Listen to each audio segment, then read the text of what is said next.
days when my heart is under fire. Another way when the walls are closing in. When I look at the space between where I used to be in this reckoning, I know I will never be alone. There was another in the fire standing next to me. There was another in the waters holding back the seas. Should I ever need reminding of how I've been set free? There's a cross that bears no burden, where another died for me.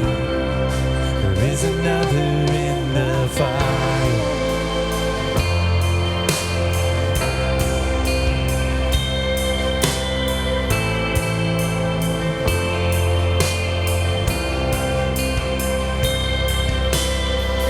All my dad left the dead beneath the waters.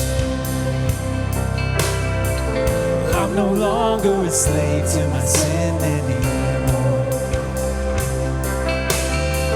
Should I fall in the space between what remains of me and this reckoning? Either way, I won't bow to the things of this world. And I know I will never be alone. There is another in the fire standing next to me. There is another in the waters holding back the seas. And should I ever need reminding, well, power set me free. There is a grave that holds no bodies. Now that power lives in me. There is another in the fire.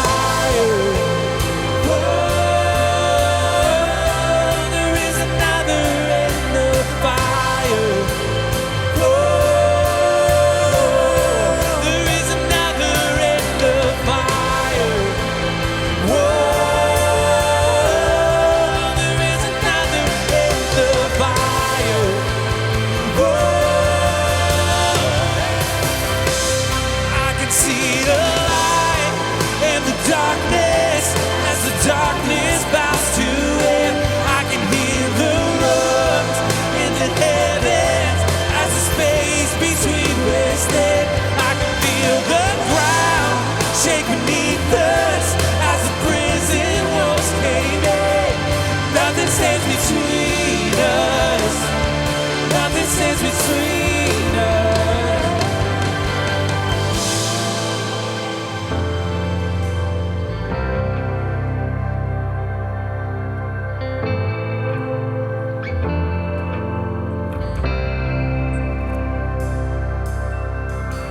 There is no other name than the name that is Jesus. He who was and still is and will be through it all. Come on. So come what may in the space between all the things unseen and this reckoning. I know I will never be alone. Do we believe it this morning?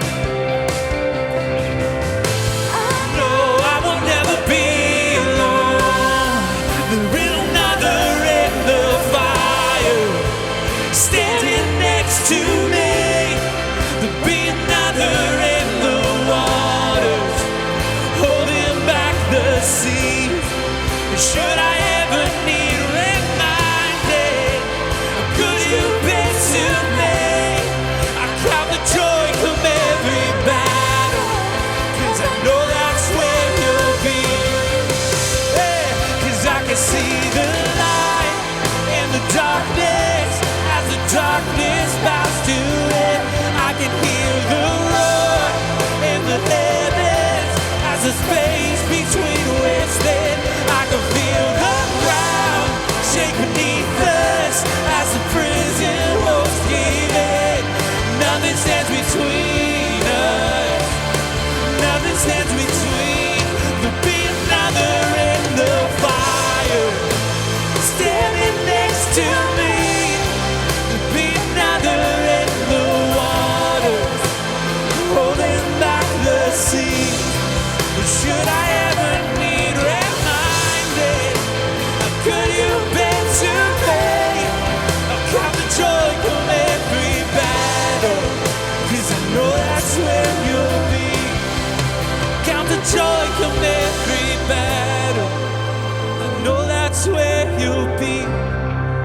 count the joy come every battle. I know that's where you'll be. I count the joy come every battle. I know that's where you'll be. Count the joy come every battle. I know that's where you'll be.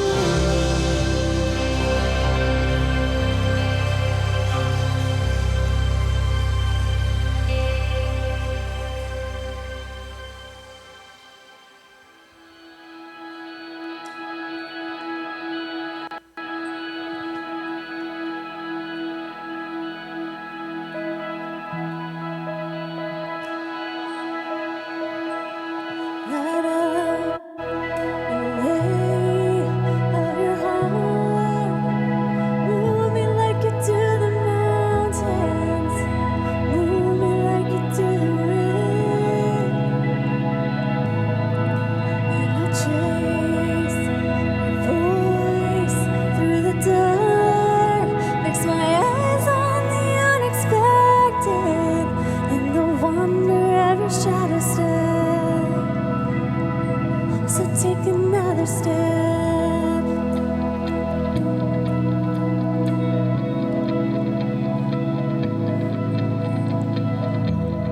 Met me at the sinner's table. I found you waiting by the well, unexpected. You were always there, tracing all my steps. Light up the way of your heart. Move me like you do the mountains. Move me like you do the wind. And I'll chase your voice through the dark. Fix my eyes on the unexpected and the wonder of your shadow step. So take another step.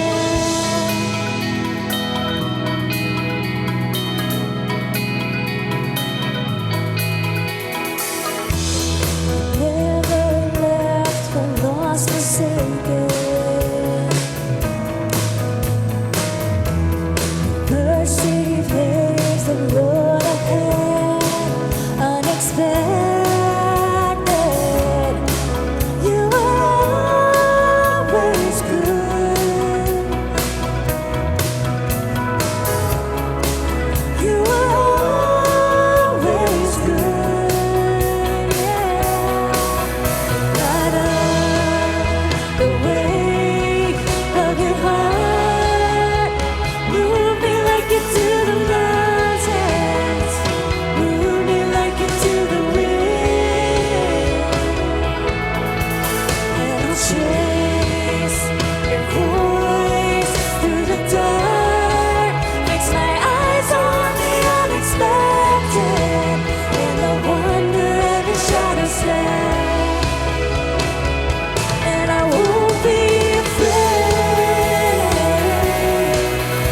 In every way, you never fail. So have your way. Be God, and I'll sing your praise. Fix my heart to yours, ready for the unexpected, ready for what you will do next. Can't explain your heart. You dare to trace out all you are. But when I think about the road you took for love, I know your grace will stay the path. Light up the way of your heart.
fortune lies beyond the stars.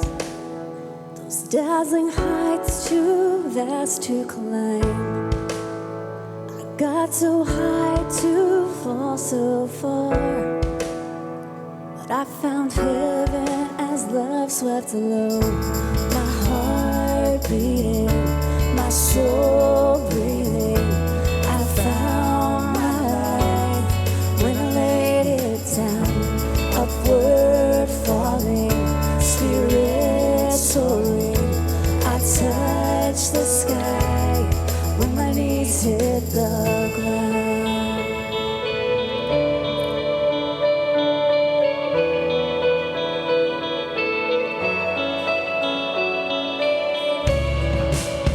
What treasure waits within your scars?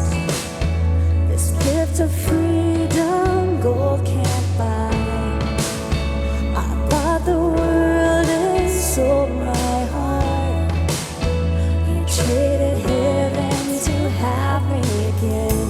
My heart beating, my soul breathing. I found my life when I laid it down. Upward falling, spirit soaring. I touched the sky when my knees hit the ground.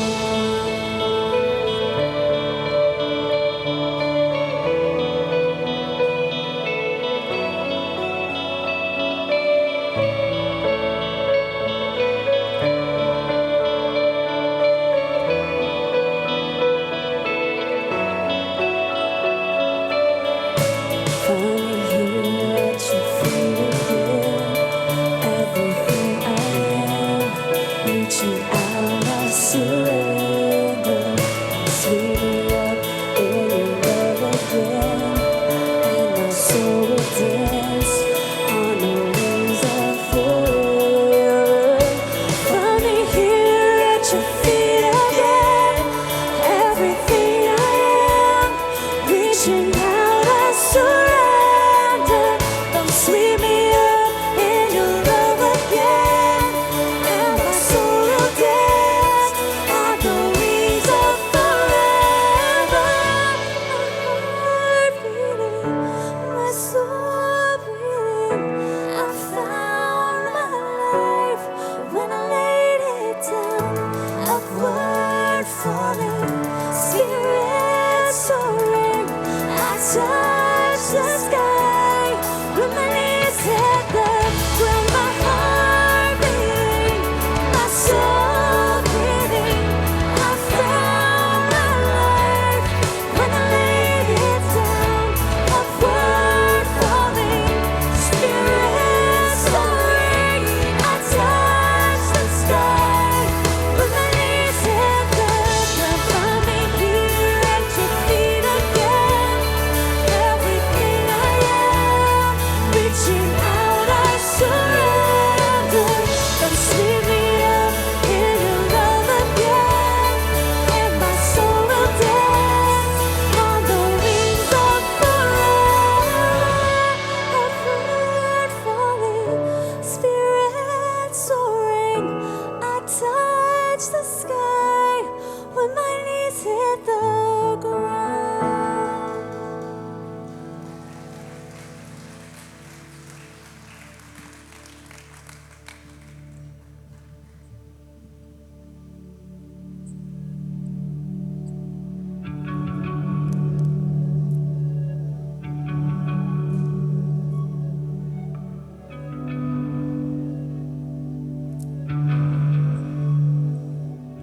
Faith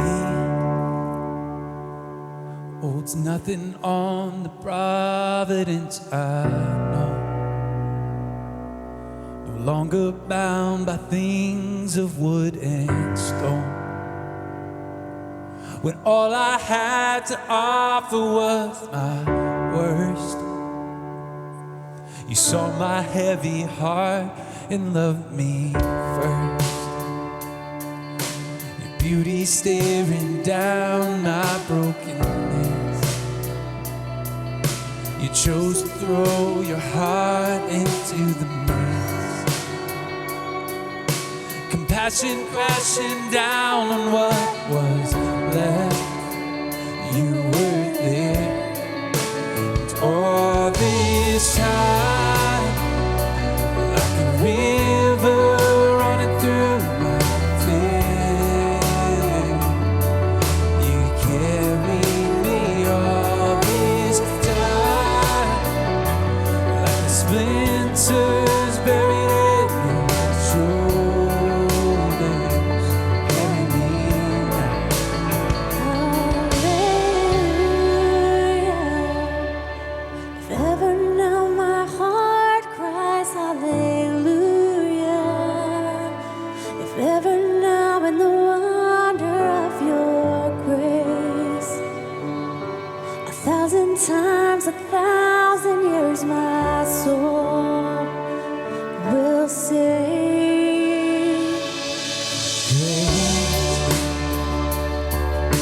You saw the crushing weight of all my hurts. You knelt in wrong forgiveness in the dirt. And one by one the stones fell where they lay. As one by one my accusers walked away. With nothing left to throw, they made a cross. Knowing only love is what you saw. You were there. And all this time, like a river running through my veins, you carried me all this time, like the splinters buried in your shoulders. Your love carried all my shame. Jesus, how my soul will praise you. You carried me all this way, like a diamond in the stars upon the ground. Carry me. Hallelujah. If ever now my heart cries hallelujah. If ever now in the wonder of your grace, 1,000 times, 1,000 years, my soul Can we sing out this truth? will sing. Hallelujah. Forever now in the greatness of My Savior, forever now in the brightness of your name. Jesus, on this rock I'll sing your praise.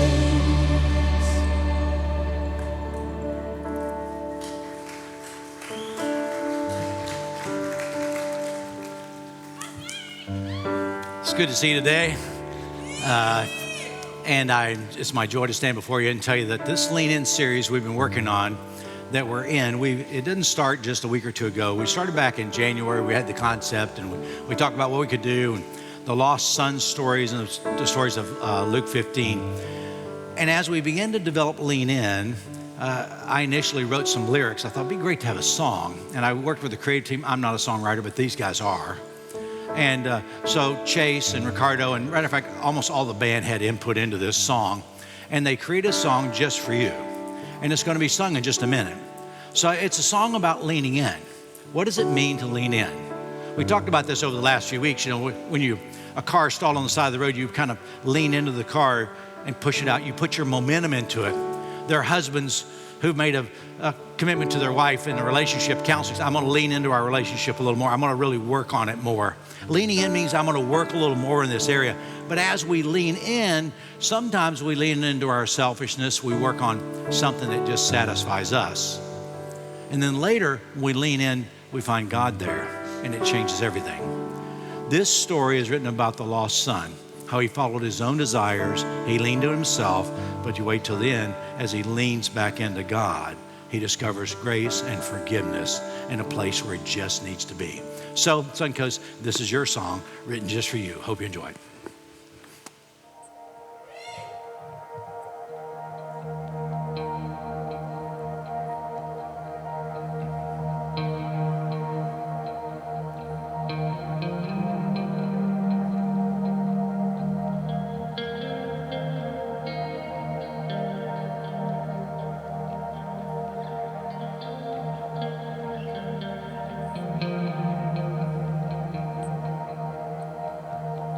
On a road marked independent, I left home to find my way. There my feet had found a rhythm, and my worries seemed to fade. Oh, with battered boots and shallow roots, nothing held me still. Scattered pursuits of myself without you, what I want still part of your will.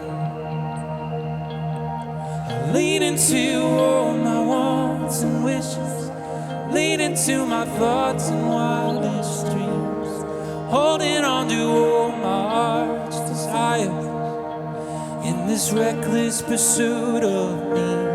And every single line like casting shadows seem to read these words I often think, holding on to all my breath. Is this the place I want to reach? In this reckless pursuit of oh, I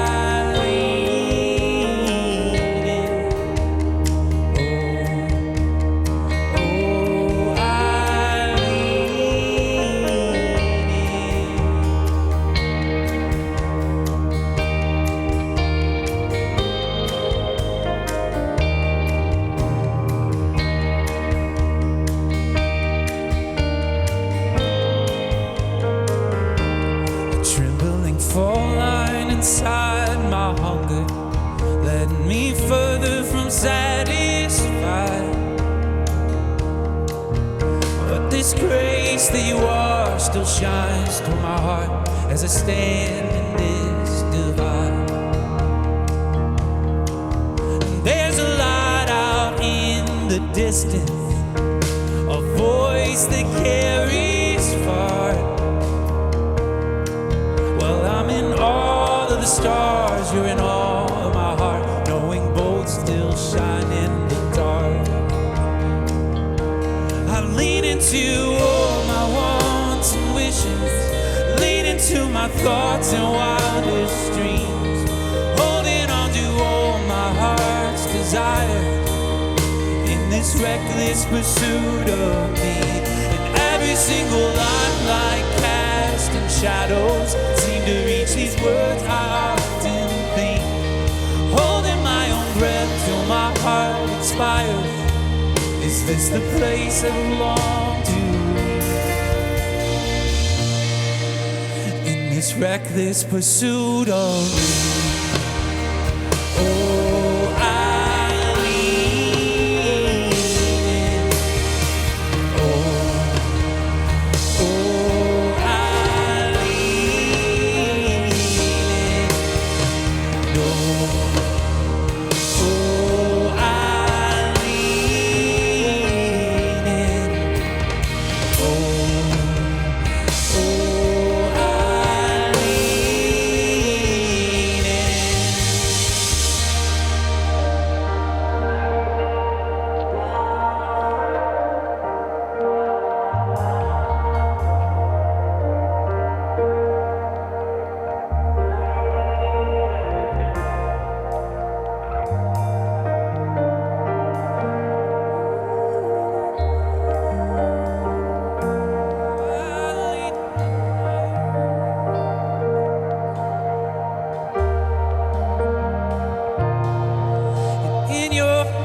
helplessness, you found this mess, you saw me here within it. The same road I walk is a road you run to welcome me home again. Maybe the space that I made was to measure your grace. Still it stretches out beyond. To every faded heart in the worlds they part, you shine away home again. And as your tears fall and my fears fail, love still stands to hold. And every doubt weighed against love's embrace, can lean into hope. And as your love wills to carry on, the light will shine through every dawn to reach the ones who reach beyond and learn to lean into love.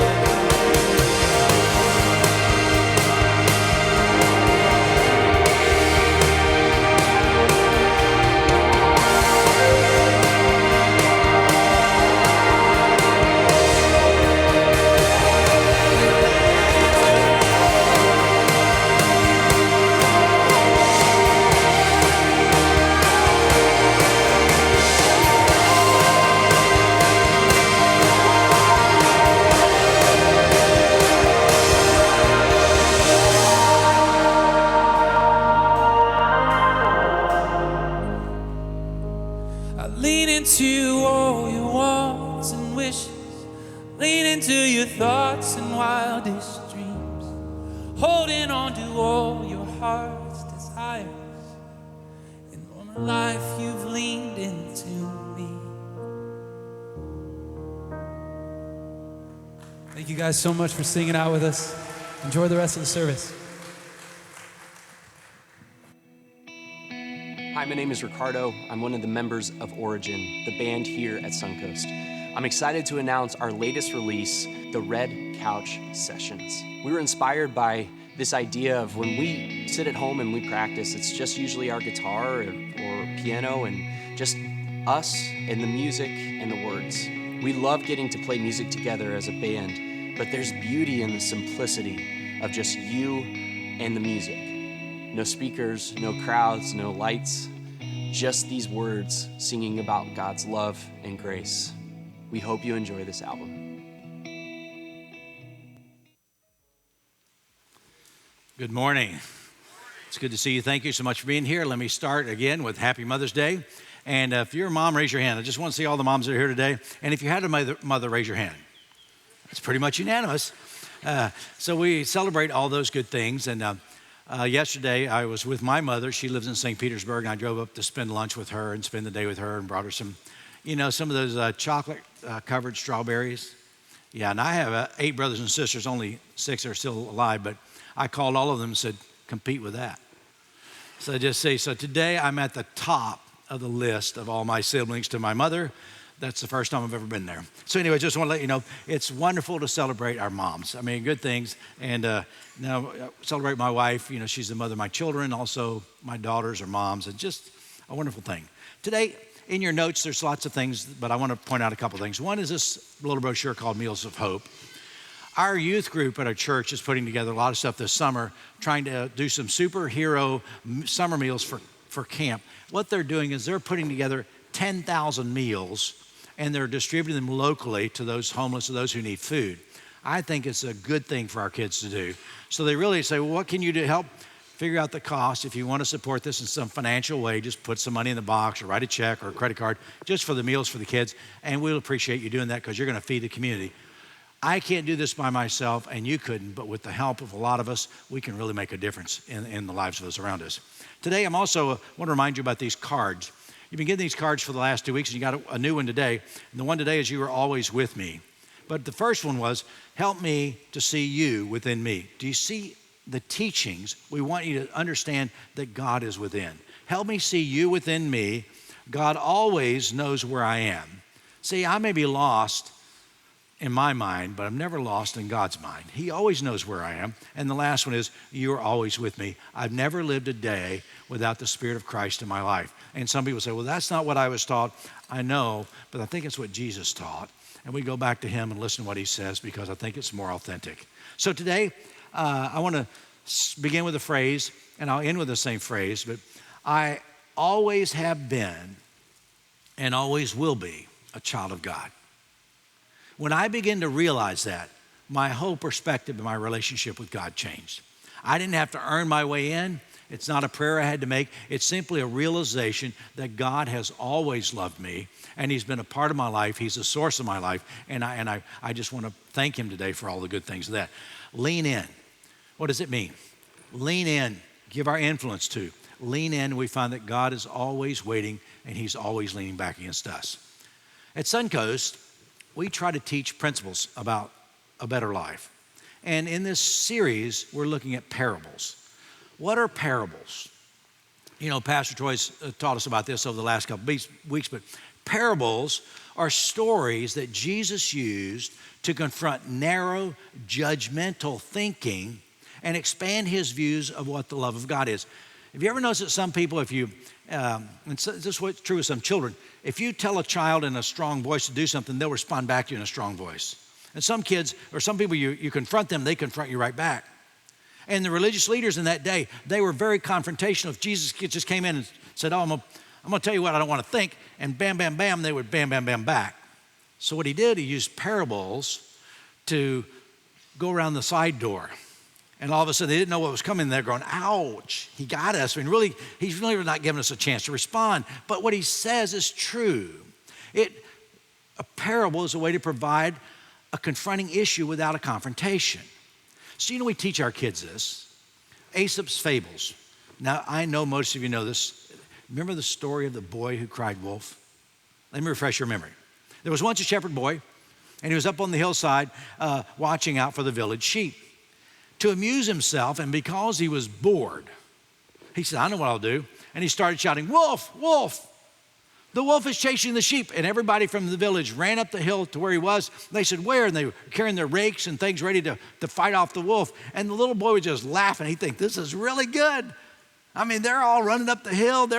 And I've been so bored, this is finally some excitement. And the village people said, do not cry wolf, boy, when there's no wolf. And they grumbled. They went back down the hill. A little later in the same day, he said, I'm getting bored again. Wolf, wolf. They came running back again. And he's laughing again. He enjoyed seeing people do this kind of stuff. And they again said, do not cry wolf when there's no wolf. So sat around and watched again, what am I going to do? And all of a sudden the wolf shows up, starts attacking the sheep. And he shouts, wolf, wolf. The villagers thought they were just trying to fool him again. They don't show up. So at sunset, when everybody's wondering where the shepherd boy is, they go up to the hillside and he's weeping. And he said, a wolf came. Didn't you hear me crying? And no one came. And one of the older gentlemen, he put his arm around him, and as they're walking back to the village, he said, look, we'll look for the lost sheep tomorrow. But I want to learn a lesson. Nobody believes a liar, even when he's telling the truth. And that's the zinger of the fable. And we say, don't cry, wolf. In other words, tell the truth. Don't over-exaggerate things. Tell it the way it is. And as I've studied the parables, and I've studied many of them, in each one I discover this truth. A literal zinger, an ouch, an intentional side door confrontation, something to be corrected that has damaged others, to shine light on an issue. And Troy's been setting the stage for this the last couple weeks, especially when he talked about Jesus was eating with tax collectors and sinners. And the religious people had trouble with that. I don't know how to even bring that into a current day analogy. But Jesus was eating with, let me look around. Okay, financial advisors, attorneys, doctors. What's the worst sinner? Pastors. He's eating with all these lowlifes. And the religious leaders are saying, what is he doing eating with them? Doesn't he know that those people have issues in their lives? Those people are lost. We're part of the group that has found everything. And they begin to show this big separation between where they were and everyone else around.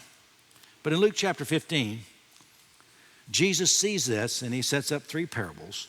The first 2, the one's about the lost sheep, and it talks about the shepherd losing one. He deliberately searches him out. So the lost coin, there's 10 coins, they lose one. He deliberately or she deliberately searches for the coin. So in this story, in Luke chapter 15, we're going to find it's not 100, it's not 10. There's 2 boys, and one is described as lost. Let's read what it says in Luke 15. Jesus continued, there was a man who had 2 sons. The younger one said to his father, Father, give me my share of the estate. So he divided his property between them.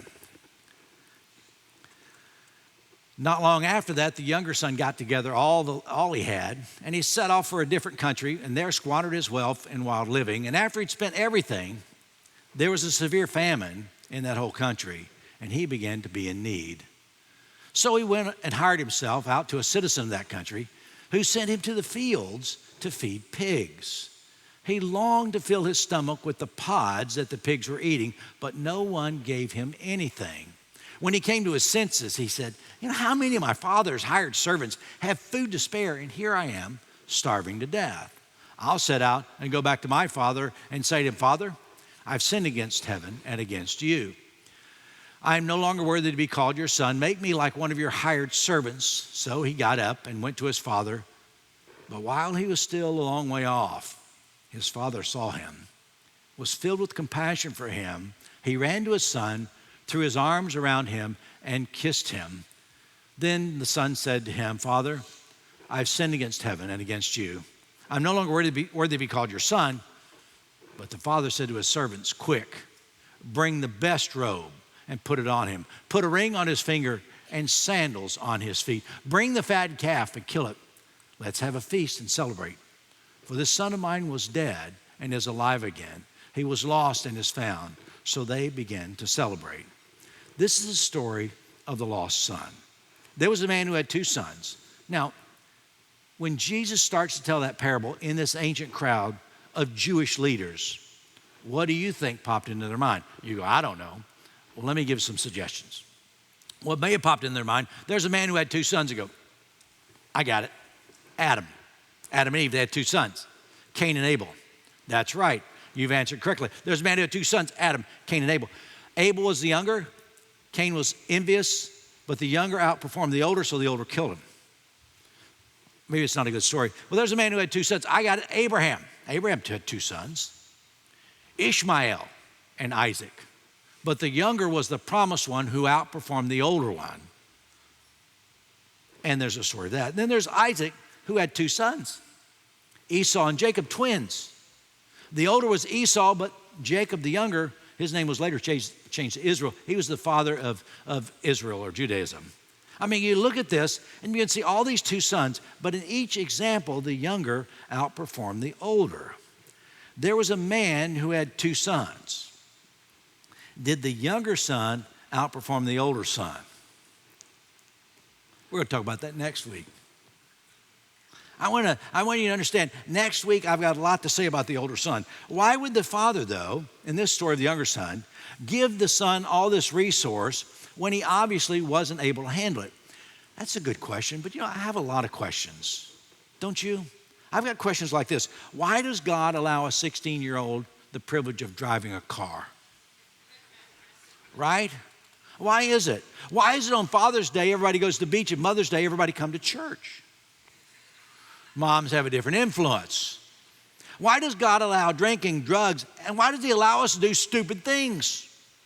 Why does God allow free will? It's a good question. These are great questions. We're not going to talk about those today at all. We're going to talk a little bit about it next week. So what does this story teach? Let's jump in. 3 observations today in your notes. You can fill in the blank if you want, but I want to point out some tension. Here's the first one. There's often a tension between where I am and what I want to be. So some people think that changing their location is going to change their identity. So there's a tension between where I am and if I can change my location, that'll change everything. But in this parable, there's a tension between Jesus, the father, and the younger son. The younger son comes to his father and says, Dad, would you go ahead and give me my share of the estate? And then to get the full impact of the story, you got to understand, things don't happen that way, not for a Middle Eastern father. A Middle Eastern dad would never divide up his estate and give it to one of his sons. That just didn't happen. In that day, a Middle Eastern dad, when he get older in life, he'd say, come, my sons, I'm on my deathbed, or I'm getting close to it, and put your hands, let me bless you. And the oldest one, he would give the blessing, and the others just got a so-so blessing. But the oldest one would get the double whammy. Do you know that if he had 5 kids, that the estate would be split into 6 parts? The oldest would get 2 parts. Everyone else would get a single part. That's why Elijah and Elisha, people say, oh, he wants, give me a double portion of your spirit. He really was saying, treat me as your firstborn. I mean, but he divided his estate that way. That's just the way it's always done. But in this unusual parable, the young son approaches his dad and says, Dad, I know it's not right. I know it breaks protocol, but give me my share. Dad, I'm requesting that you do what never should be done. Give me what's mine so that I can do with it whatever I want. And folks, I'll tell you, when someone has that kind of statement, they're already headed down the wrong way. They're leaning into themselves, into their selfish ambitions, into their own heart's desires. What he really was saying, Dad, let's pretend you're dead. Give me my share. He pleads. And finally the dad says, okay, here's what you get. And as Jesus is telling the story, all the Jewish leaders are going, that's impossible. It would never happen that way. And that's not the way it should be. And I would love to be there and say, guys, you're missing the point of the story. The details are not the important part. The important part's coming. So the father hands over the cash to his younger son. He takes out both hands. He takes all the cash. He puts on his leather jacket and stuffs his pockets full. He gets on his Harley Davidson and he starts riding away with Steppenwolf's Born to Be Wild playing as loud as he can. That's the essence of self-centeredness. Give me what is mine so I can do with it what I want. I'm entitled to it. So when he received his share, what did he do? He left home. Now, is leaving home so bad? Some of you have kids that are 30 still haven't left home. You understand, leaving home's not so bad, but most of us leave home for a reason or a season. And what is seen as leaving home by some is perceived as growth, a growth stage by others. When I was, my birthday's in August, so I graduated from high school when I was 17 years old. The first 2 weeks after graduation, I went to Switzerland for 2 weeks, and I came back and I became a counselor, coach for the Southeastern Little League Baseball Association. I mean, I was a coach for 2 weeks for Little League Baseball. So what does that look like? It looks like babysitting a bunch of little kids. I had them for 24 hours a day. It's different. After that 2 weeks, I went back to my job. I'd been off work for a month. I worked in a cabinet shop. And when I got there, I went in to get my time card. It wasn't there. Now talk about the epitome of entitlement. I'd taken 4 weeks off, the last 2 weeks without their permission, and I went in to get my time card so I go to work. And I remember looking, and there was no time card. I went to my boss and said, Steve, where's my time card? And he's probably thinking, what I said, hey, you audacious punk, you've been fired. What he said was, oh, I'm so sorry, Larry. We've laid you off. Construction slowed down. And I said, okay. I got in my car. It was before 8 o'clock in the morning. Went back home. I had a Camaro. I loaded my Camaro full of stuff. And I told my mother, I said, Mom, I'm heading to Nashville. She goes, you're what? I said, I'm heading to Nashville. I backed my car out by 8:15 on that day in July. I was headed to Nashville, 750 miles away from where I lived. And I never really lived fully at home again after that. I remember my mother seeing tears down her cheeks of joy. Well, that was my interpretation. But I'd been gone all summer and only home for a day or two. And I went to college. I was gone 5 months without ever coming home. I'd never been home that far or that long. So it was Thanksgiving and I was coming home for the first time. And I was driving my car back from St. Petersburg. I mean, I was homesick as a 18-year-old could be. And John Denver was playing that song, Hey, It's Good to Be Back Home Again. You know that song? And that was playing on the radio. I'm embarrassed to say, I was literally crying. I was so homesick. I got home that first day and the next day I wanted to go back to college. It's amazing how it's cured in 24 hours. I thought, this is not what I remember. I'm not sure. I like it better up there. And there's several psychological principles that could be analyzed by that, but also by this story, but that's not the point of the parable. A journey from a father or family is common in growth development. Was the younger son supposed to remain in his father's house? Probably not. But why would he leave? And there's several answers to that, and I'm going to talk about those next week.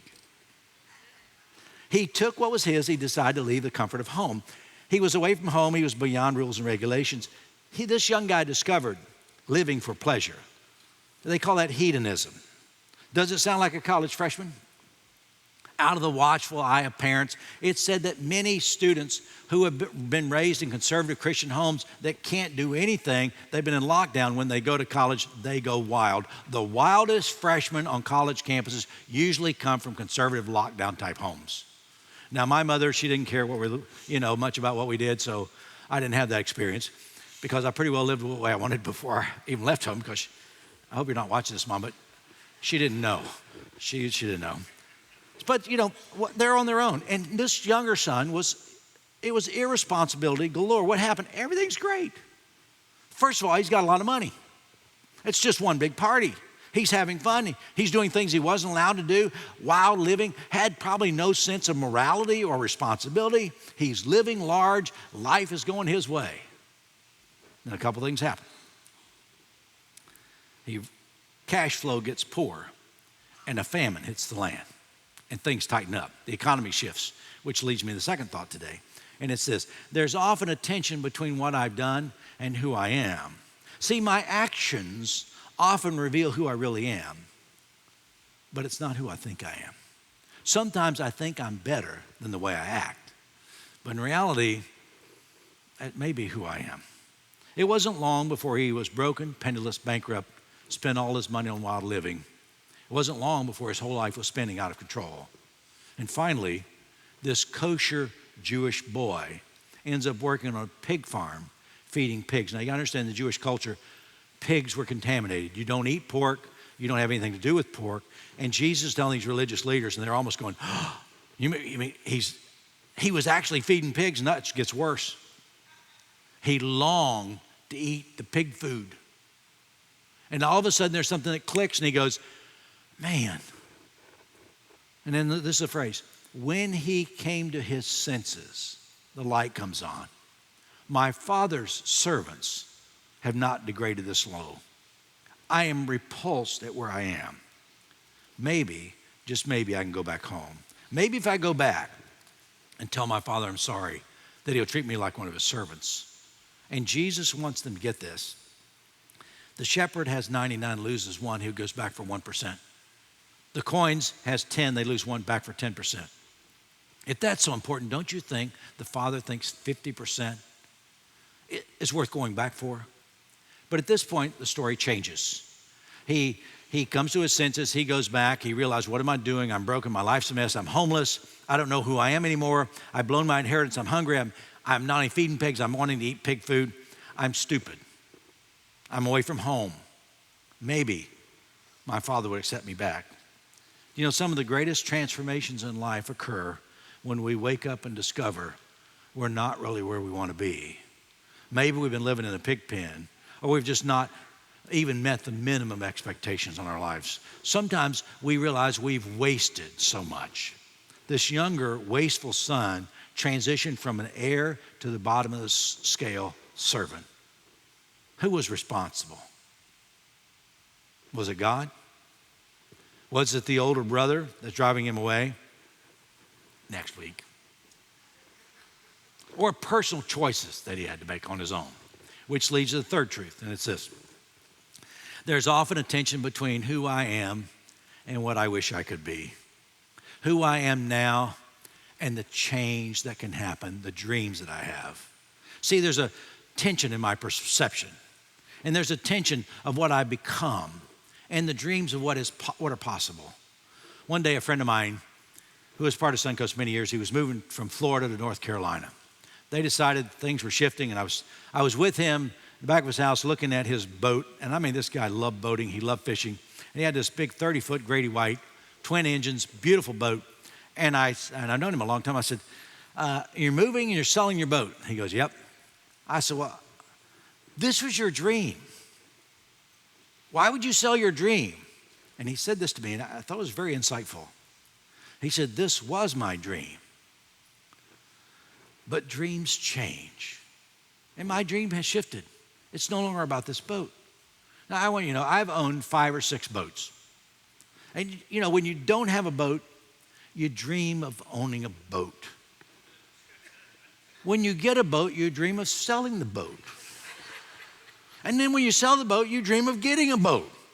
It's a cycle. Now the same guy, he's dreaming of getting another boat. This has been 15 years ago or whatever. But here's my point. Our dreams change, and it's okay to have your dreams change. When you're young, you dream of getting older.